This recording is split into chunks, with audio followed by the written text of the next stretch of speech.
This is the Leitmotif and Movement Podcast, a father and son's journey into the vast worlds of music. I am your host, Mike Ficklin, and joining me on this epic musical journey is my son, Michael Ficklin. This show is dedicated to the discussion of music and introducing Michael to music from the past and present. We discuss music mainly from the genres of rock, hard rock, and heavy metal. We also, from time to time, dive into film and video game scores, and we sprinkle in some surprises along the way. Michael, what have you been listening to this week? I haven't been really listening to much. It's just mainly my big playlist and the assignment. Haven't really listened to anything else? Nope.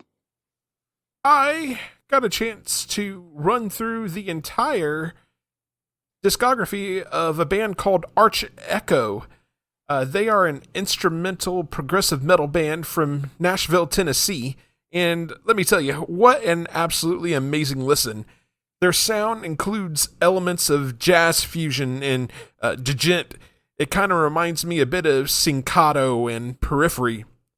Guitarists Adam Rafowitz and Adam Bentley are absolutely amazing. They go on some incredible runs throughout these releases, often left my mouth hanging agape. Drummer Richie Martinez is so good, showing the ability to seamlessly switch up tempo and timing. Keyboardist Joey Izzo adds additional nuance and, at times, percussiveness to the songs. He's certainly a key to helping create the lush soundscapes that the band creates. These guys are amazing, and I hear they put on an incredible live show. I'm going to have to see about checking them out at some point. Also got a chance to start digging into the discography of Atlantis Chronicles.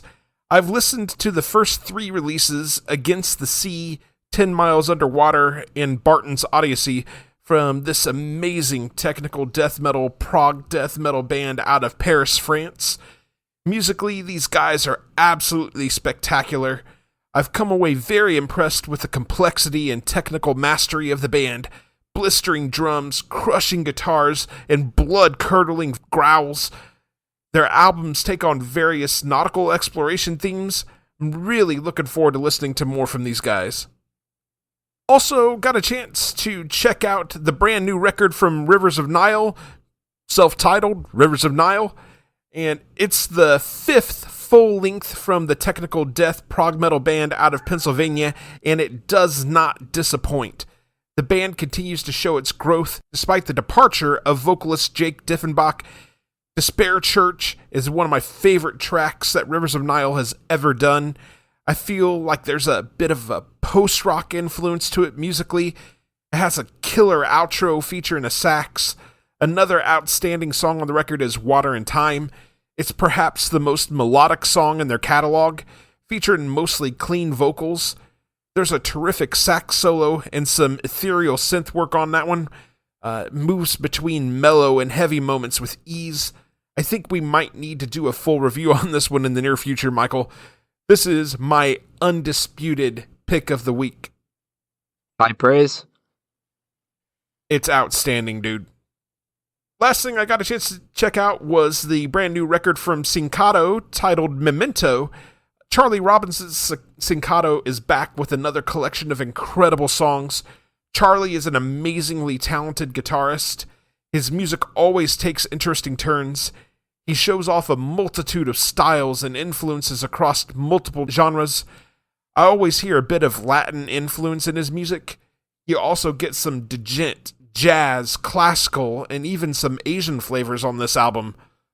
All of these various styles keep things interesting and evolving. They keep the listener engaged. Some favorite songs on the record include Mother of God, Ritual, and Hollow. Outstanding release.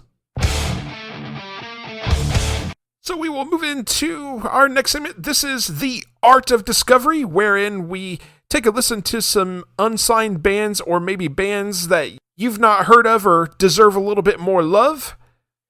And we've got a great collection of music for you this time around.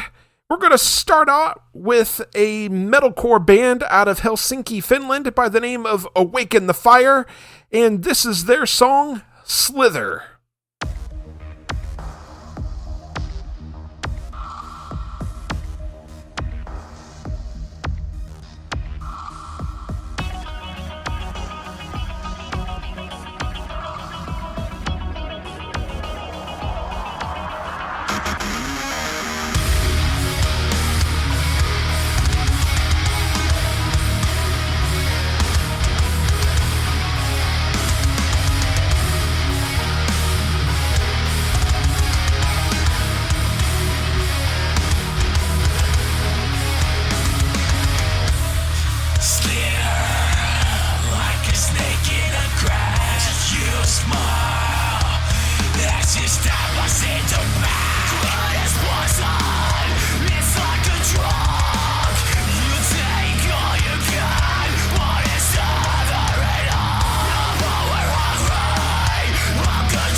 And once again, that was Awaken the Fire with their song Slither. You can purchase their music from the iTunes Store or stream their music on all popular platforms. Michael, what did you think about that? I like the instrument usage on the song.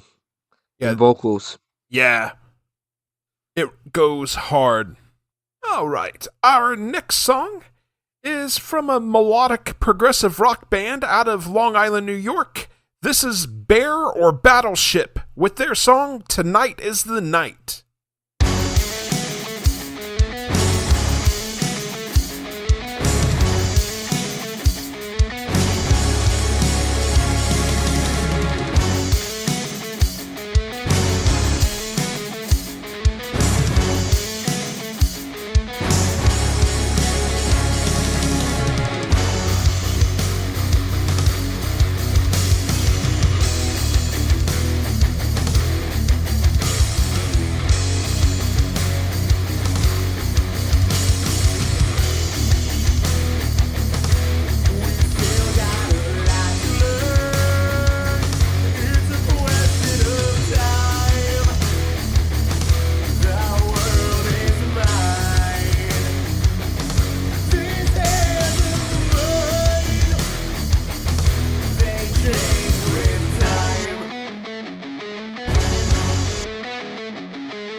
And once again, that was Bear or Battleship with their song Tonight is the Night. You can purchase their music from their Bandcamp page, bearorbattleship.bandcamp.com. Michael, what did you think about that one? It was amazing. Yeah, absolutely outstanding. I like. Oh, go ahead. I like their usage. I like their usage on the keyboard. Yeah, I was just getting ready to say good. something about that. It has a very sort of throwback 80s feel to it. I really like it. Mm-hmm. It's outstanding. Yes. All right. Our final song on the segment is from a metalcore band out of Oslo, Norway. This is Paths with their song Oslo in July.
Once again, that was Paths with their song Oslo in July.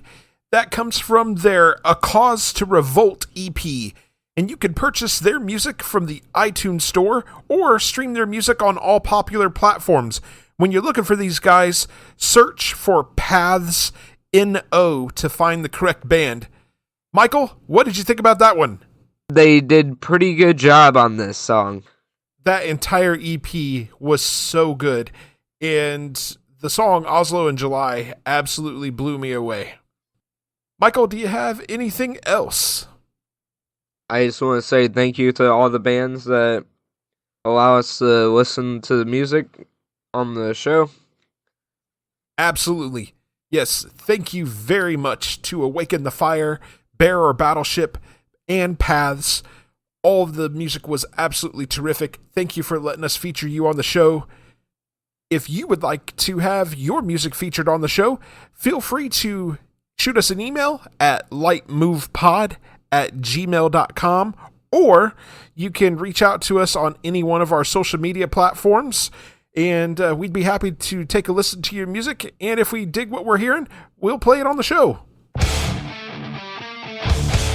All right, now it's time to get into our main topic of the episode. This time we're breaking down Coheed and Cambria's 2002 debut release, the Second Stage Turbine Blade. The Second Stage Turbine Blade is the debut studio album from the American progressive rock band Coheed and Cambria. It was originally released on March 5th, 2002 through Equal Vision Records. It is their first album, and it's part one of an overall tetralogy telling the story of the Amory Wars. The album introduces the husband and wife characters Coheed and Cambria, the characters from whom the band's name originates. The band features Claudio Sanchez on vocals and rhythm guitar, Josh Eppard on drums and piano, Michael Todd on bass and vocals, and Travis Stever on lead guitar. And originally, we weren't slated to cover this album until a little bit later this year. However, because Michael and I are going to see Coheed this week, in fact, I decided to go ahead and move this one up, call it a little bit of an audible, so that Michael had a chance to check out the band before we actually go to see them live. In addition to the release of this record, Michael, Coheed and Cambria have, and actually, it's not just to this record, but to all of their records so far, Coheed and Cambria have released a companion comic book or a novel that kind of tells the story of the album. It's pretty cool. And with that said, we're going to go ahead and get into our track-by-track breakdown. Michael, we start with track number 1. This is Second Stage Turbine Blade. What do you have on this? This is kind of an intro track. There's no vocals, but the instruments that are playing, that they did a pretty good job with. But the song kind of seems mysterious and chilling. Yeah, it does have that sort of a feel, doesn't it? Yeah. And you're right, it is a short intro track.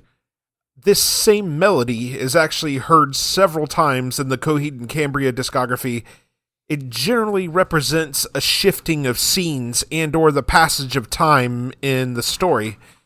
I like the way this track is recorded. It feels kind of like an old-timey recording played on an old record player.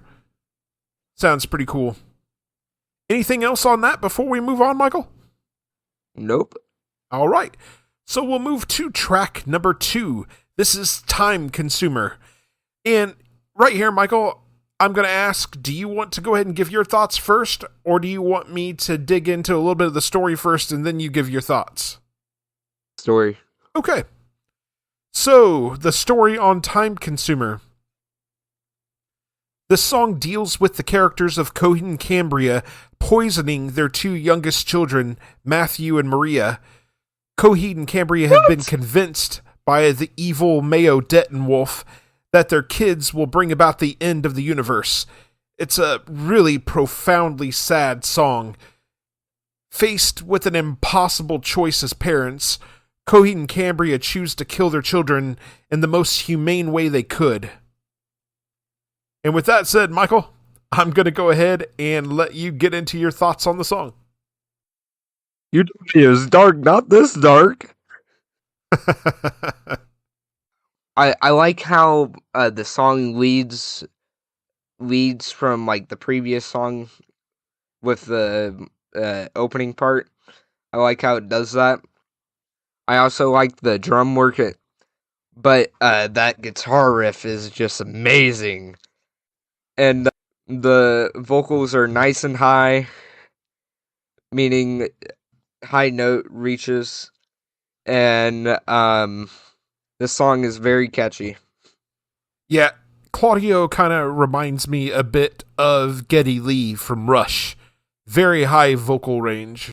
I love the opening to this song so much. That drum pattern is so damn good.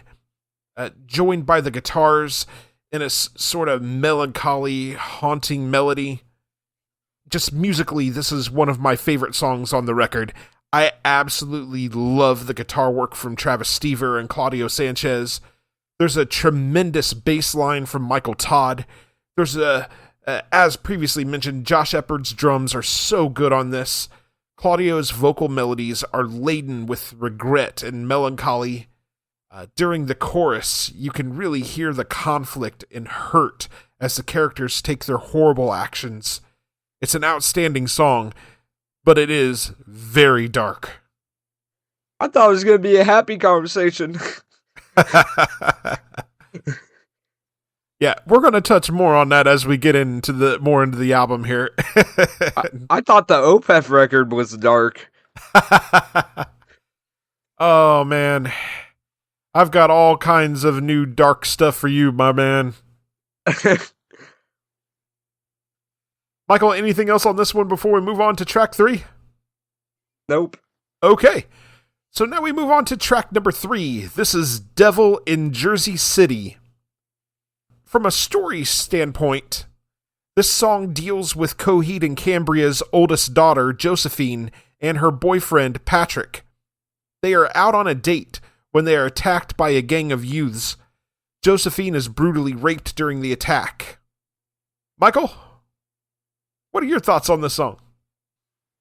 I like how the drum work is really attacking at the start, and that guitar riff too. This song is just all around amazing song, except for the story part. That's just dark. And this song is catchy. The little giggle and speaking of the word Shibuti seemed strange if you don't know that Shibuti was the original name of the band. Okay. Musically, this is an up-tempo pop-punk song. Again, the guitar work from Travis and Claudio really stands out. Josh's drums, again, are outstanding on this. I really like the little slow bridge section around the final minute of the song. For me, this is one of the most sing-songy songs on the album. Sing-songy songs. Oh yes, sir. That's too much words. The vocal melodies throughout are hooky as hell. Claudio is absolutely on fire on this one. This is, yet again, one of those really great pop songs that has a really dark story behind it. So I'm confused where they're coming up with this. out of the mind and imagination of Claudio. Claudio has a very dark mind. He grew up loving comic books, so... Michael, do you have anything else on Devil in Jersey City before we move on? No. Okay. So we'll move on to track number 4. This is Everything Evil. In story, we are presented with the death of Josephine. She returns home and tearfully tells her parents what happened to her. She's killed with a hammer to the head by Coheed while she is hugging on Cambria. It's a brutal way to go. Dang! Right? Afterwards, Coheed and Cambria's final child arrives home. Coheed and Cambria are gone, and Claudio discovers his siblings' dead bodies. Claudio somehow is able to temporarily revive Josephine, who screams at Claudio to run. What the magic? What? He's got a mysterious power that he doesn't understand yet. All right, Michael, let's get your thoughts. Family. What's that? I said this is the most effed up family. Let's get your thoughts on the song. I like the opening to the song with that guitar riff. It's just amazing. The song almost made me pick up my guitar and start trying to learn it. Yeah, dude. I also realized there's some different with the vocals. They added a bit of screaming parts in the song, which adds variety, which is cool. Yeah, and just a quick comment on that. Usually when Claudio goes into the different voices, or even when Travis is contributing, usually that is Claudio playing different characters in the story. Yeah, I didn't know that. Yeah. Pretty neat little nuance that they add to the music. Musically, I like the subtle way that this song plays out in the verses. It feels to me like the kind of music you might hear play during a murder mystery investigation in a film. It is. Right? Then, into the chorus, the song shifts into more of a psychedelic feel, especially with the way that Claudio's vocals are done and the effects used. My favorite part of the song, though, is easily in the closing minute and 26 seconds or so. The song takes on more of an up-tempo rock feel. Claudio's vocal melody during this section is so hooky and memorable. I sing along every single time. The song finishes with the passing of time melody. It's another favorite song of mine off this one. Michael, any other thoughts on Everything Evil before we move on? From poison to rape to murder. Technically, they've murdered 3 of their 4 children, and it's sad. They got duped. All right, so now we move on to track number 5. This is Delirium Trigger. This song sounds like desperation and melancholy to me. In story, it deals with Coheed and Cambria dealing with the aftermath of what they've done. In addition, they find out that they've been lied to and manipulated into murdering their children. It turns out that the vile Wilhelm Ryan wants to use the dormant Monstar virus within Coheed to destroy the Keywork, which is a magic that's kind of holding all of these planets together. Coheed and Cambria are turned against each other as their dormant, monstrous forms are unleashed. Michael, what do you have on this? Okay.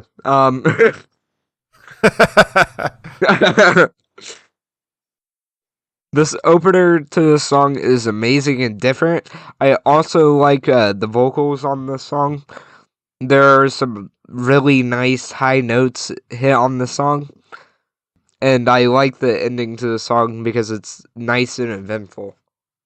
Yeah, musically, this song absolutely rocks.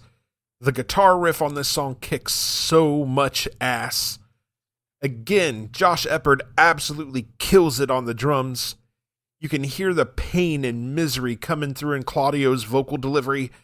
It's a darkly beautiful song. Darkly beautiful song. Yes, sir. Yeah. What did I sign up for? You signed up for the first part in a great science fiction adventure.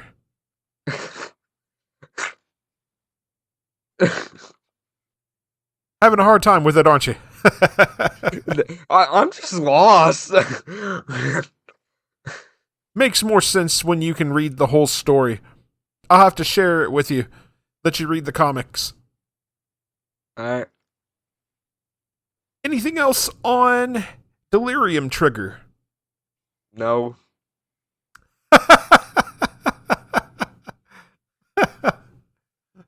All right, so we're going to move on to track number 6. This is Hearshot Kid Disaster. From a story perspective, to me, it's kind of unclear what is actually happening story-wise. I believe that it could be about Mayo Dettenwolf releasing the Fireflies that trigger the Monstar virus in Coheed, thus triggering the cataclysmic events that Wilhelm Ryan wanted done, but I'm not sure. Michael, what do you have on this?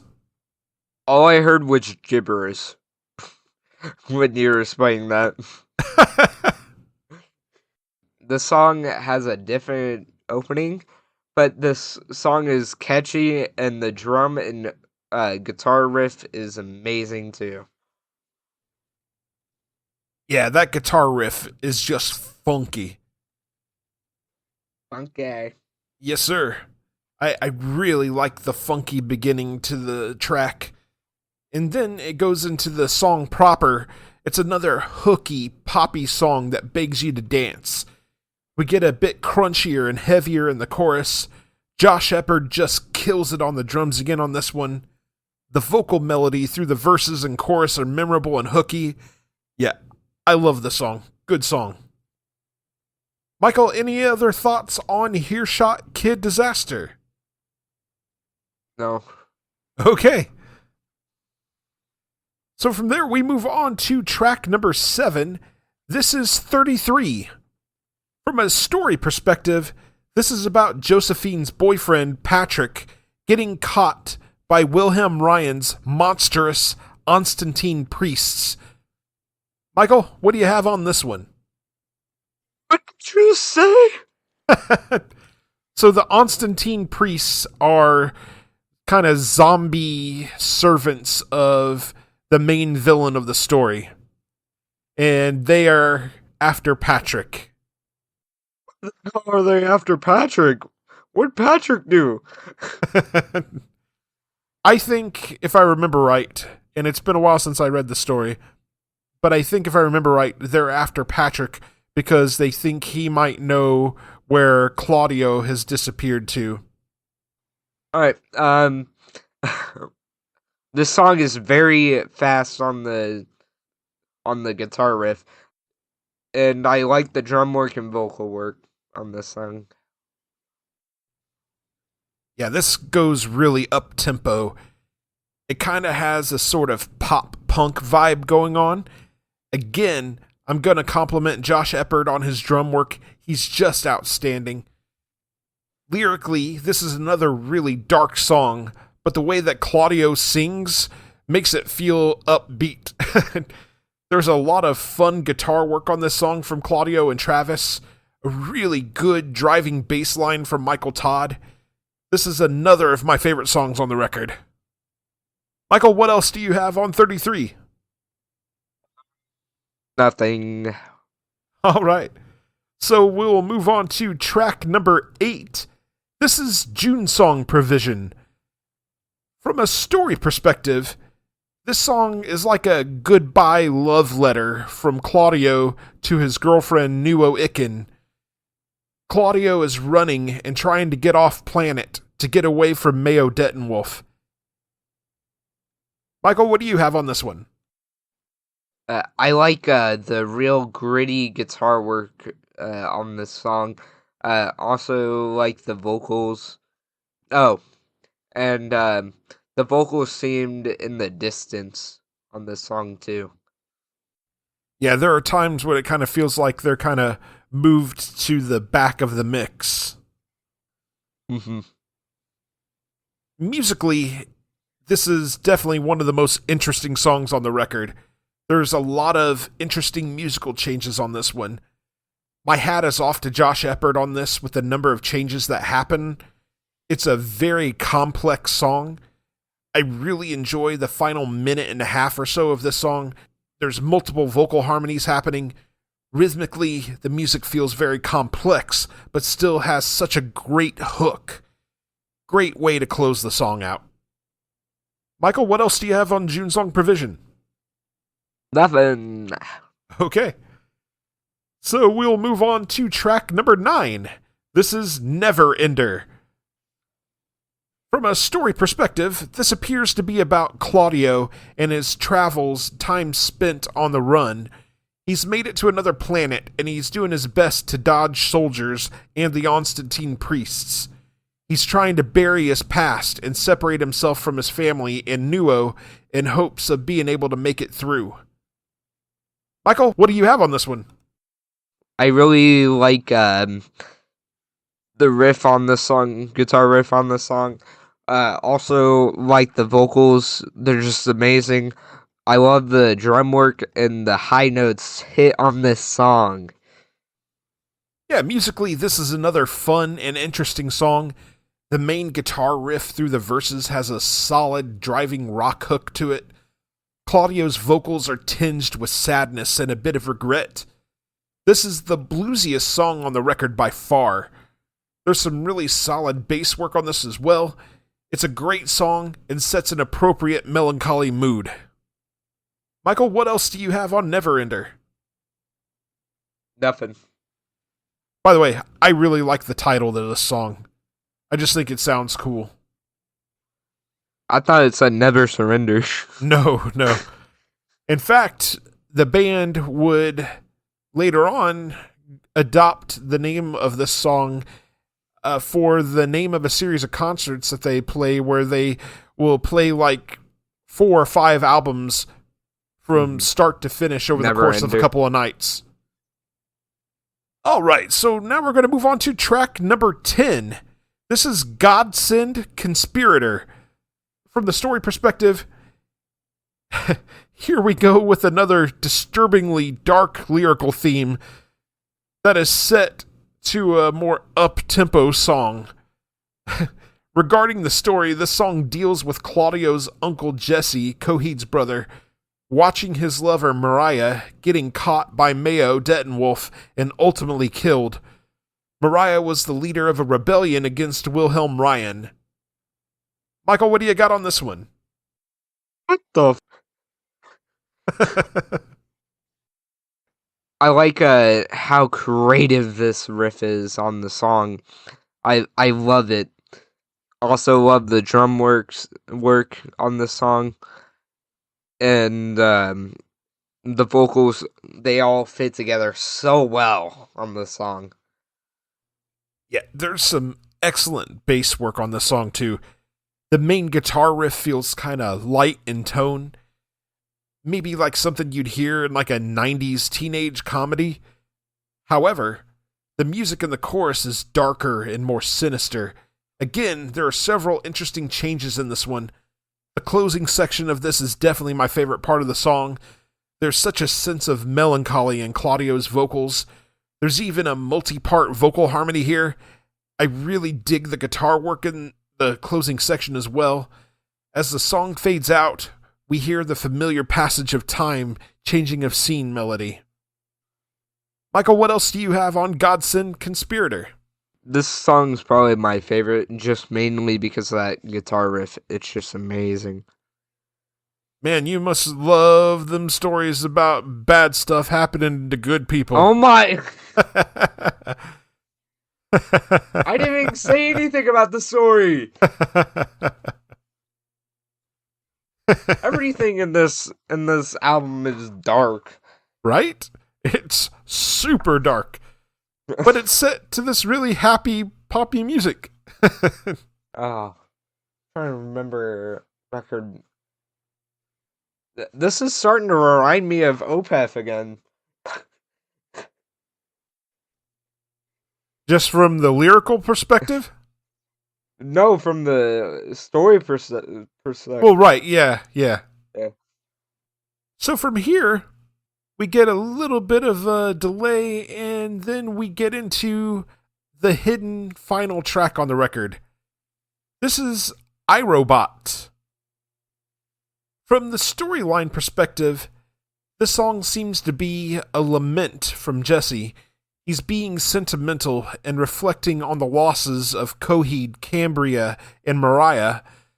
The rebellion has been defeated and scattered. The iRobots are creations of Jesse and Mariah.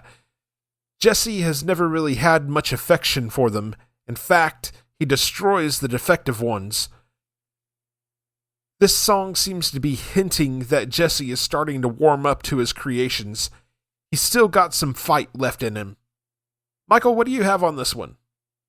I like the riff and drum work and the vocals on this song. I like this song. It's a pretty good bonus track. Musically, this is done primarily as an acoustic song, no drums. So I don't know what you're talking about as far as drum work. I swear there's drum work. There is the addition of a synth and keyboards, but no drums. I swear there's drums. Not on this. Then my notes lied.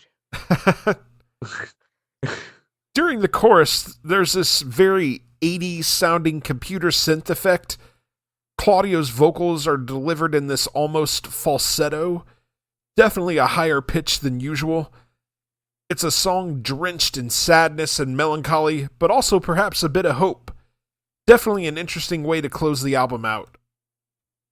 We go from murder, rape, more murder, reviving, turning, murder, to happiness. Well, not so much happiness, just a little bit of hope. And the revival is only temporary. Well, that was basically the whole entire story of that one song. This is a revival. Okay, Michael, we have reached the end of the album. It's time to get your final thoughts and your ranking out of 5. Probably the darkest album I've ever listened to. I like I like the vocals. I like the high notes hit on this album. I like the instrumental work done on this song. I'm gonna have to give this a 5 out of 5. So you're giving it a 5 out of 5, which surprises me, considering your reactions to the storyline, how dark it is. I'm not gonna make the storyline take it down. You're judging this purely from a musical perspective. Yes. I think you told me that this wound up on your big playlist. You liked this album so well, right? Yes. Yes. Before I knew about the story. For me, Coheed and Cambria have a gift for writing these amazing pop rock songs with sad and depressing lyrics. Claudio delivers vocal lines with a sort of upbeat joy at times, and when you pay attention to what he's saying, it's like, whoa, this is dark. Despite the fact that these songs do have a pop rock feel, there is a significant complexity to them. Claudio and Travis work incredibly well together on the guitar work. There's definitely a lot of nuance to what they do. For me, drummer Josh Eppert just slays on this record. He's one of the best parts of it. His ability to transition so seamlessly to different timing and tempos mid-song is simply amazing. The mix on his drums sounds stellar. He really is the backbone of the band on this album. I also should point out that the bass work from Michael Todd on the album is very good as well. At times, it's absolutely stellar. Admittedly, I do think Claudio's vocals take some time to get used to. I equate them to Geddy Lee of Rush, like I said earlier. I find that the same folks that dislike Geddy Lee also tend to dislike Claudio. That said, I feel like Claudio does a terrific job with the vocals on this album. I really like it when he uses these multi-layered, multi-part vocal harmonies. Often he uses different tones or vocal styles to portray the various characters in the story. I appreciate the theatricality to that. Speaking of the story, what a heartbreaker. There are several outright shocking and horrific moments. It's a very dark start to Claudio the character's story. losing his siblings and his parents, having to leave his life behind and live on the run. On the whole, I love this record. This was actually the second Coheed and Cambria record I ever heard. Their follow-up to this one, In Keeping Secrets of Silent Earth 3, was actually the first one I heard. I was blown away with the complexity on this record, though, especially with it being the band's first full length. There are some outstanding songs on this that help it continue to hold up as one of the band's best. It gets a 4.5 out of 5 for me. What got taken away that was 0.5? There's some pieces of the music that are kind of hit or miss for me. Some of the darkness in the songs kind of weighs on me a bit, so I docked it just a half a point. Shame. Alright, so that'll take us to our question for the audience. What is your favorite track on the Second Stage Turbine Blade, and why? Alright, Michael, it's time to move on to our next segment. This is Can't Wait. New music coming soon. I'm not even going to ask. I think of one.